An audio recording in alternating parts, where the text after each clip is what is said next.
Non, histoire tout de suite, j'allais me priver de Frédéric Gersal. Voilà, on avait à s'en aller maintenant. Alors j'allais me priver en plus d'un mot qu'on emploie de plus en plus depuis quelques jours. Ce sont les gilets jaunes qui sont à l'origine de cette expression, le fameux RIC, le RIC. Le RIC. Voilà, Frédéric Gersal. Frédéric, justement. En avant, par Saint-Denis, par Saint-Jean, Carpathlon, en avant, jouant.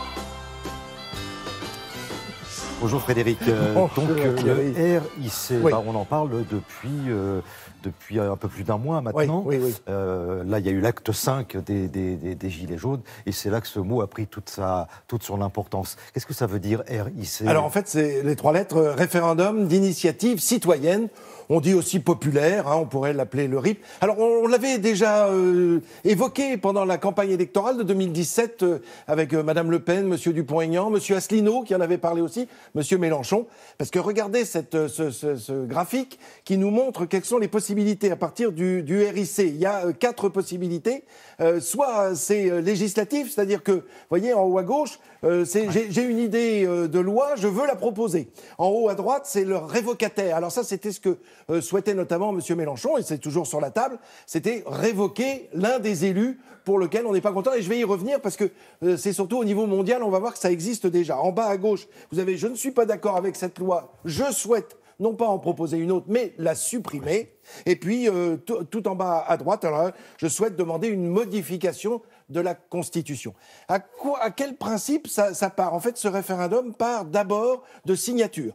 Il va falloir se mettre d'accord sur le nombre de signatures qu'il va falloir rassembler. Une fois qu'on a les signatures, on propose quelque chose, un de ces 4 éléments, et à ce moment-là, les Français votent. Vous voyez, c'est en 2 temps. Ça n'a rien à voir avec la pétition. La pétition, on se rassemble, peu importe le nombre de signataires, mais plus on est nombreux, plus ça marche. Et là, on s'adresse directement à un pouvoir, celui de son entreprise, celui du pouvoir législatif ou du pouvoir présidentiel. Là, c'est le peuple qui va voter. Voilà, qui va voter. Mais on a bien compris que c'est en 2 temps. Il faut d'abord un certain nombre de signatures. Alors, j'avais un exemple à vous montrer. Nous allons partir tout près de chez nous, en Europe, mais au Liechtenstein, qui est une monarchie parlementaire. Alors, il faut savoir, regardez quel beau pays, monarchie parlementaire, vous allez comprendre.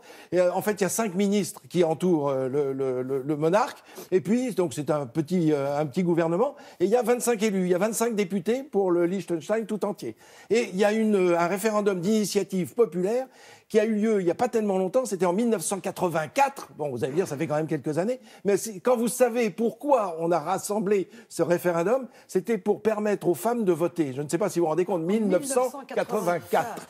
Alors, qui est-ce qui a voté pour ce référendum, à votre avis? C'était les hommes, évidemment, puisque les femmes n'avaient pas le droit de vote à ce moment-là. Donc, tous les hommes ont voté pour en majorité. Mais en fait, c'était une petite courte majorité, parce qu'on est à 60% pour et 40% contre. Les chiffres sont pas à la virgule près.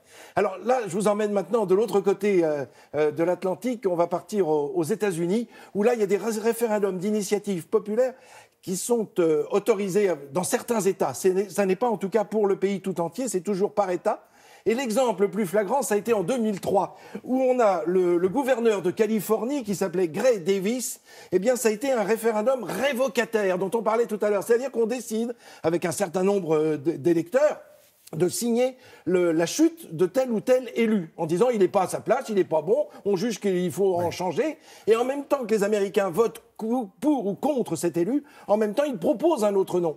Et si la majorité a obtenu la déchéance de cet élu, eh bien c'est la majorité des votes pour le suivant. C'est comme ça qu'Arnold Schwarzenegger, que l'on vient de voir, a été élu gouverneur à la suite d'un recall, comme ils l'appellent aux États-Unis, c'est-à-dire un référendum révocataire du précédent, du 37e gouverneur. Aux États-Unis, on vote parfois sur des thèmes, mais totalement abracadabrants. Et puis alors, on vote surtout, il y a un nombre c'est-à-dire, quand on va au bureau de vote, on vote pour un nombre de... des feuilles, oui, absolument. C'est pour le shérif, pour le gouverneur, Enfin, c'est assez incroyable. Encore un petit mot, j'ai encore une seconde. On reste sur le continent américain. On va descendre en Amérique du Sud et on va voir au Venezuela Hugo Chavez, qui était président, donc élu et réélu à multiples reprises, et il a changé la Constitution. Et il a permis au peuple de révoquer justement les élus. Eh bien, ils vont pas se priver, c'est-à-dire qu'il va se faire prendre à son propre piège. Mais alors il faut que la moitié du mandat présidentiel soit déjà passé pour pouvoir l'organiser. Et en 2004, ça va être le cas. Donc l'opposition, qui en veut beaucoup à Chavez, qui estime que la démocratie est en train de perdre pied au Venezuela, propose justement ce référendum révocataire. Et il n'a pas été majoritaire, 48%. Donc il est resté au pouvoir jusqu'en 2013, jusqu'à son décès, puisque c'est Nicolás Maduro qui lui a succédé, qui était vice-président, qui a annoncé son décès en 2013 et qui est depuis à la tête du Venezuela, réélu en 2018, il y a peu de temps. Il n'a pas eu le temps de proposer une loi modifiant sa propre... sa propre constitution. Voilà. Ça aurait été... En Suisse, on a aussi pas mal c'est plutôt des référendums. Alors, ce sont des référendums. Mais c'est toujours pareil, initiative populaire. C'est-à-dire que ça vient du peuple et on fait une proposition, soit de changement de constitution, soit... Alors, écoutez, ça existe votation, depuis... Votation, absolument. Voilà, je cherchais le mot. C'est le terme votation. Exact. 1891, ça a été la première. Et puis, alors, il y en a eu 466 proposées. Il n'y en a que 21 propositions qui sont allées au bout. Et alors donc finalement, ça représente assez peu en pourcentage.